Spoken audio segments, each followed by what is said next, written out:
ان کی نسلوں میں کوئی ایسا آیا اور خود اس کو ایک ایسی چیز پڑ گئی کہ ایک وقت ایسا آیا کہ وہ اس چوک پہ کھڑے ہو کر بھیک مانگتے تھے، اور ایک دفعہ سخت سردی تھی، بھیک مانگ رہا تھا، سردی میں ٹھٹھل گیا اور ٹھٹھر کے تو میں چھپ گئے جیسے آج کل سردی ہے۔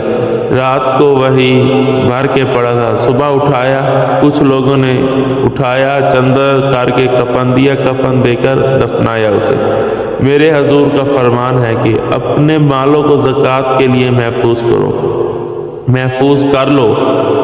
اگر محفوظ نہیں کیا نسلوں میں فرق پڑے گا اور تمہاری نسلیں غربت تنگ دستی کا شکار ہوں گی، تمہاری نسلیں فقیری اور تنگ دستی کا شکار ہوں گی، اور ہاں پھر نسلیں کہیں گی کہ ہم سلطان، ہمارا باپ سلطان، ہمارا دادا بادشاہ تھا، جاگیردار تھا، مالدار تھا، ہمارے بڑے بتاتے ہیں کہ ہمارے پاس بہت کچھ تھا۔ زندگی بھر کے لیے فقر و فاقہ، غربت تنگ دستی سے اگر چھٹکارا چاہتے ہیں، غیب سے اللہ کا نظام ایسا چلے گا کہ آپ خود حیرت انگیز میں رہ جائیں گے۔ ہر کوئی بھوکا ہوگا، پیاسا ہوگا، سارے فقیر ہوں گے، منگتے ہوں گے۔ اللہ کو جو یہ کہے گا اللہ اسے کھلائے گا، سلائے گا، عزت کے تکیے، عزت کے لقمے، عزت کی باتیں، ہر چیز اللہ اس کو دے گا۔ مالک میرا رحمت للعالمین ہے، اللہ کے ولی تھے، حضرت ہدیہ قبول فرمائے، آپ قبول فرما لیتے تھے، کسی کو انکار نہیں کرتے تھے۔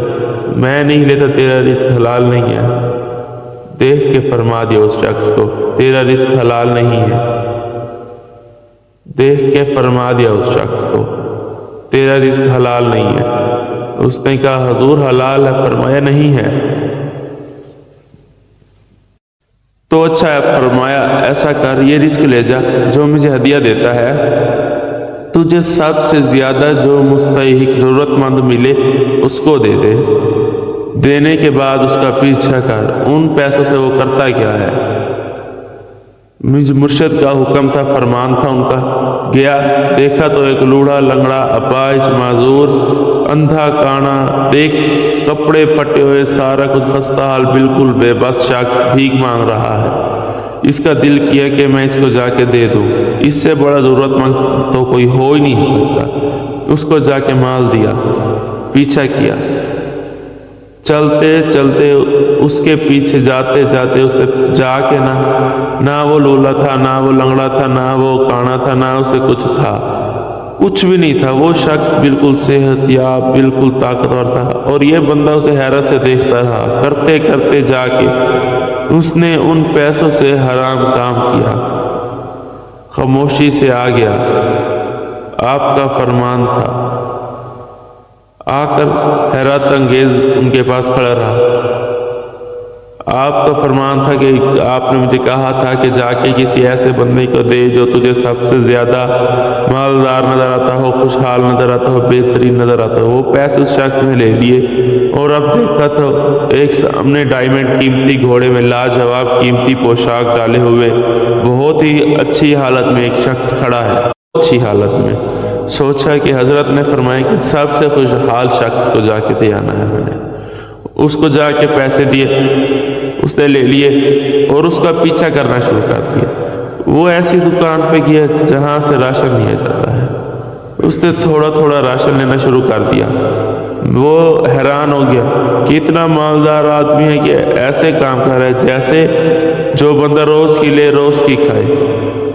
اس کا پیچھا کیا، وہ پرانی سی ایک حویلی تھی، پرانا محل نما ایک گھر تھا، ٹوٹا پھوٹا۔ اس کا جا کے دروازہ کھٹکھٹایا، ابھی انٹر ہی وہ جانے ہی لگا تھا کہ اس نے لگام پکڑ لی۔ اس نے دیکھا کہ ہے تو وہی جس نے آج میری مدد کی۔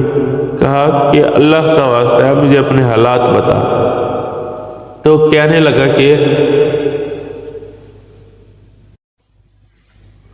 کہ تم نے آج میری مدد کی ہے، میں نے آج تک اپنے حالات کسی کو نہیں بتائے۔ میں رئیس ضرور تھا، اتنا رئیس تھا کہ جس کی کوئی حد نہیں تھا۔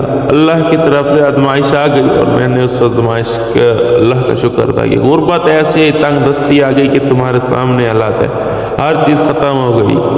کئی دنوں سے میں بھی بھوکا ہوں، میں بہت پریشان ہوں اور میں نے یہ کپڑے سنبھال کے رکھے ہوئے ہیں، یہ ایک لباس رکھا ہوا ہے، باہر اسی لباس میں نکلتا ہوں، کسی کو یہ شک نہ پڑے کہ میں غریب ہو چکا ہوں۔ یہ فقیر ہے، یہ غربت کی حالت میں ہے، یہ فقیر ہو چکا ہے،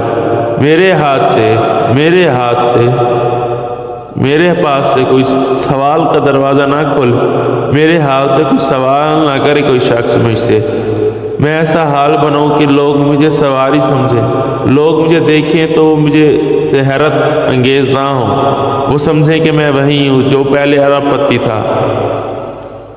فرمان تھا کہ اپنی بیماری کے ذریعے صدقے سے علاج کرو، اور صدقہ، یہ سارا واقعہ سنانے کا مقصد صرف یہ ہے کہ تلاش کرو صدقہ کسے دیں، زکوٰۃ کو تلاش کریں، زکوٰۃ کس کو دینی ہے، کون ضرورت مند ہے، کہاں موجود ہے، کون ایسا ہے جس کو بظاہر ان کی ضرورت ہے، ہم لوگ اسے مالدار سمجھتے ہیں لیکن وہ غریب ہے۔